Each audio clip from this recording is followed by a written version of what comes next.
एक central sector scheme में और एक सेंट्रली स्पॉन्सर्ड स्कीम में क्या डिफरेंस रहता है ये देखते हैं। अगर बात करते हैं सेंट्रल सेक्टर स्कीम की, तो ये स्कीम जो है वो 100% फंडेड रहती हैं सेंट्रल गवर्नमेंट के द्वारा, और इनको जो है वो डायरेक्टली एग्जीक्यूट भी जो है वो सेंट्रल गवर्नमेंट की मशीनरी द्वारा किया जाता है। So these are 100% funded by the central government and directly executed by the central government. और ये जो सेंट्रल सेक्टर स्कीम्स होती हैं वो मेनली फॉर्मुलेटेड रहती हैं उन सब्जेक्ट्स पे जो यूनियन लिस्ट के तहत आते हैं। 7th शेड्यूल में 3 लिस्ट जो हैं वो दी गई हैं, एक यूनियन लिस्ट है, एक स्टेट लिस्ट है एंड कंकरेंट लिस्ट है। तो जो सेंट्रल सेक्टर स्कीम्स रहती हैं वो मेनली यूनियन लिस्ट के जो सब्जेक्ट होते हैं उनके ऊपर जो है वो फॉर्मुलेटेड रहती हैं।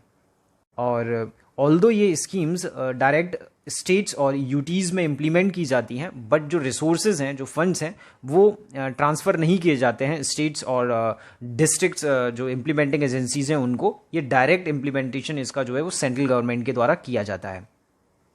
कुछ एग्जाम्पल्स की बात करते हैं सेंट्रल सेक्टर स्कीम्स के तहत, तो वो एग्जाम्पल्स हैं भारत नेट है, नमामि गंगे है, LPG connections to the poor households, family welfare schemes, Pradhan Mantri Mudra योजना, etc. So these are the examples of a central sector schemes, 100% funded by the central governments and directly executed by the central government machinery. अब बात करते हैं एक centrally sponsored scheme के बारे में कि ये कौन सी होती हैं। तो जो मेन डिफरेंस है एक सेंट्रल सेक्टर स्कीम में और एक सेंट्रली स्पॉन्सर्ड स्कीम में वो यही है कि वहाँ 100% जो फंडिंग रहती है वो सेंटर द्वारा रहती है, और सेंट्रली स्पॉन्सर्ड स्कीम में these are jointly funded by the centre and the states, जिनका रेशियो 50:50 हो सकता है, 60:40 हो सकता है। 60 जो है वो सेंटर का और 40 जो है वो स्टेट्स का। ऐसे ही 90:10 के रेशियो में भी रह सकती है ना। और अगर बात करते हैं नॉर्थ ईस्टर्न स्टेट्स के बारे में, तो वो 90% जो फंड्स हैं वो सेंट्रल गवर्नमेंट के द्वारा दिए जाते हैं।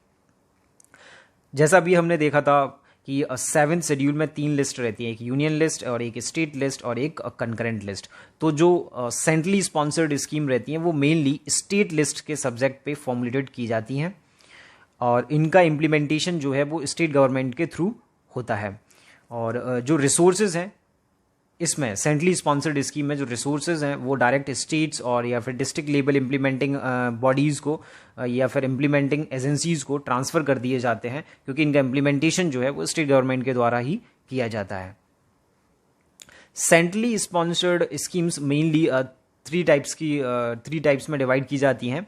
एक होती है core of the core schemes, जिसमें कि स्टेट का शेयर जो है वो 25% तक का रहता है, तो उनको जो है वो core of the core schemes कहा जाता है। जैसे कि MG NREGA, Mahatma Gandhi national rural employment guarantee act.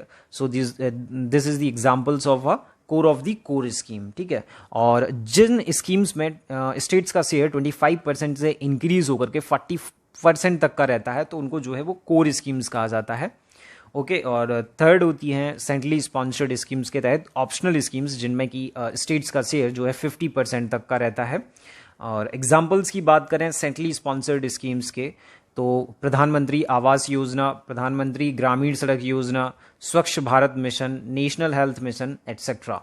So the main difference between a central sector schemes and a centrally sponsored schemes are यहाँ पे उसमें जो फंडिंग रहती है वो 100% की रहती है सेंट्रल गवर्नमेंट के द्वारा, और यहाँ इसमें जो है वो ज्वाइंटली फंडेड रहती है सेंटर और स्टेट्स के द्वारा, और वहाँ पे इम्प्लीमेंटेशन जो है वो सेंट्रल गवर्नमेंट के द्वारा ही किया जाता है, और यहाँ पे जो इम्प्लीमेंटेशन है वो स्टेट गवर्नमेंट्स के द्वारा किया जाता है। ठीक है, आई होप आपको क्लियर होगा। अब वीडियो पसंद आया हो तो चैनल सब्सक्राइब जरूर करें। Thank you.